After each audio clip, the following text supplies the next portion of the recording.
All right, guys, Beowulf chapter 3. Beowulf chapter 3.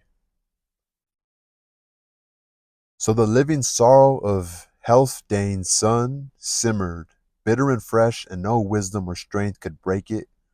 That agony hung on king and people alike, harsh and unending, violent and cruel and evil. So the living sorrow of Healfdane's son simmered, bitter and fresh, and no wisdom or strength could break it. That agony hung on king and people alike, harsh and unending, violent and cruel and evil.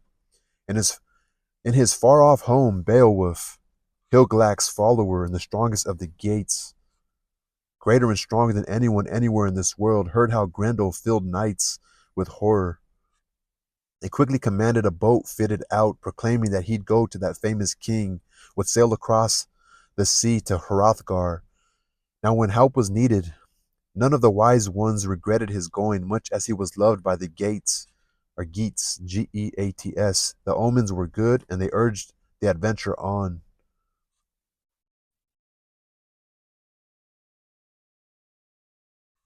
Okay, so Beowulf, Higlak's follower, and the strongest of the Geats, greater and stronger than anyone anywhere in the world.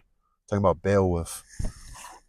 So he's hearing what's going on about this crazy demon monster named Grendel, and he's gonna go over there. And the omens were good, so the signs. Um, so Beowulf chose the mightiest men he could find, the bravest and best of the Geats, 14 in all, and led them down to their boat. Led them down to their boat. He knew the sea would point the prow straight to that distant Danish shore. Then they sailed, set their ship out on the waves under the cliffs, ready for what came. They wound through the currents. Ready for what came, they wound through the currents, the seas beating at the sand, and were borne in the lap of the shining ship, lined with gleaming armor, going safely in that oak-hard boat to where their hearts took them. The wind hurried them over the waves, the ship foamed through the sea like a bird, until, in the time they had known it would take, standing in the round-curled prow, they could see sparkling hills, high and green, jutting up over the shore, and rejoicing in those rock-steep cliffs, they quietly ended their voyage. Jumping to the ground, the Geats pushed their boat to the sand and tied it in place, mail shirts and armor rattling, as they swiftly moored their ship.